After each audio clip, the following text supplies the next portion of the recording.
Hi, you guys. I wanted to do a quick video on how to find an image for a painting. So I'm thinking, don't hate me for this. I'm thinking of doing a skull painting. I really like skulls. So I need to find a good image to do a black and white painting of a skull. So I'm going to begin at Google. That's a good search engine. But I'm going to put in skull photography um, to find a good image. If I just search uh, skull, I would get like drawings of skulls or different image, like different really simple basic line designs.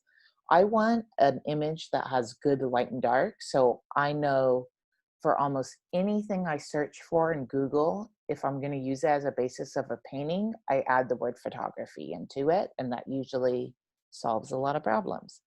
Okay, so from then I'm going to click on images, and Google is very good at giving you like basic kind of generic images. So what I'm looking for is an image. I'm looking for three things: an image that's interesting, that I like already. I'm looking for an image with strong light and dark. I will be doing a monochromatic painting that's just white plus one other color. So having bright colors in my image of my skull is not really going to help me because I'm only going to be using two colors anyway. So I need really good light and dark. And then the last thing I need is I need a kind of, it's hard to say, like basic, but not too basic image. Um, I'm only going to spend a week on this painting. So I don't want an image that's going to take me 3 years to paint. Does that make sense? So right away, Google, pretty basic. We have pretty nice ones here though.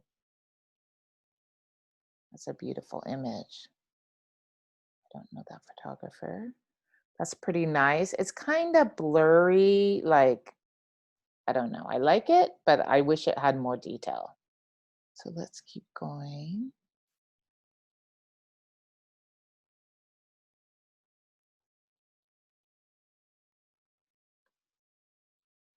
I like this image a lot. Like it's just part of the skull, kind of interesting view of it. But this image, let me get me out of the way. This image is kind of this like weird rectangle, and my canvas is not that shape. So I could add like empty area here to get it more the shape of my canvas, but I'm kind of worried about making up the top of this box. The shadow seems to be changing. So I don't know about that image.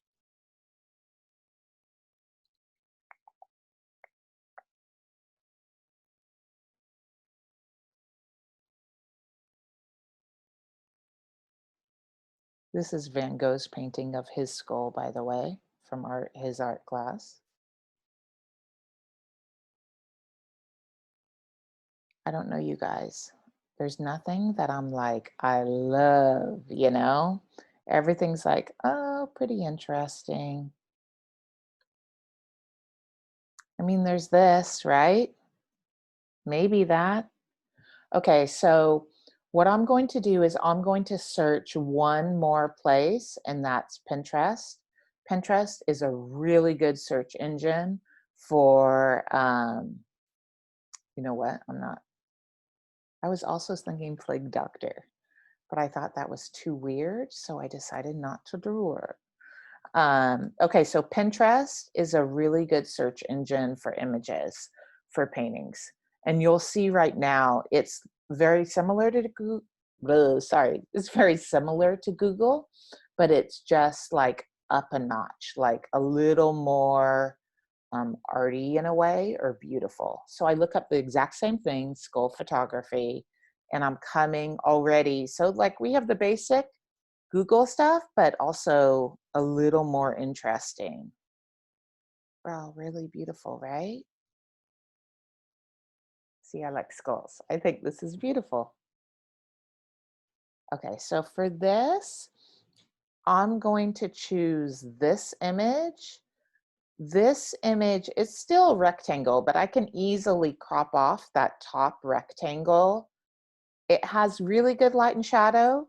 It's a skull with a crown of flowers. I'm interested in that. So I think this will be my image that I'll choose. Um, but I am doing a black and white painting. So now that I know my image, I'm going to change it a little bit so that I can actually more easily paint a black and white painting from it. So the first thing is I'm going to save this image. Oh, I'm going to have problems saving. Sorry, students. Let's go back.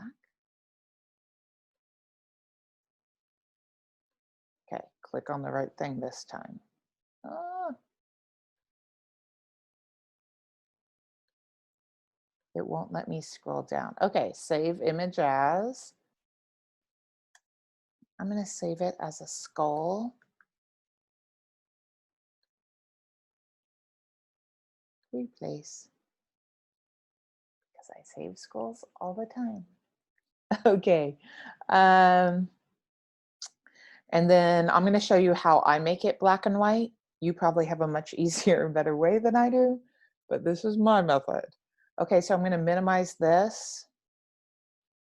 And then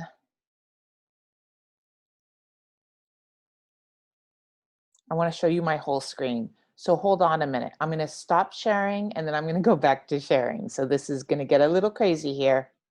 Hi, everyone. We're back to sharing. Okay, I'm going to share my whole desktop with you so you can see what I'm doing. Okay, we're back. So I'm getting rid of this.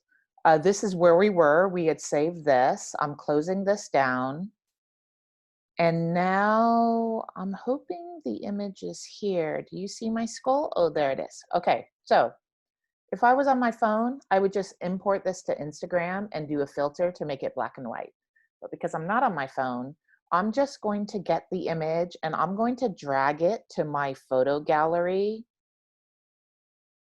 And it's going to open up and it's going to look like it's already done because I've been working on this demo for a while. Let's cancel all of this. Okay, act like you didn't see this. Oh, I need to import it again. I'm so sorry, students. I'm doing a quick tour of my, would you like to import, importing? Yes.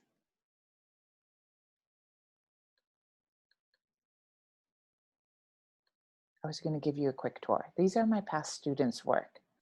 This one too. This is using a limited palette. These two are done with only 3 paint colors: burnt sienna, ultramarine blue, and white. That's really impressive for only 3 colors. Okay, here I am. I finally have my photo image. It is in my photo program on my laptop. And then I'm just gonna hit edit. And then I get all these different like controls, which honestly, I don't know what they mean. But I'm gonna go to black and white. I'm gonna click on that. The photo will become black and white. And then I'm just gonna play, don't like that. Ooh, like that though. I'm just gonna play around with this for a little bit, you know, trying to get,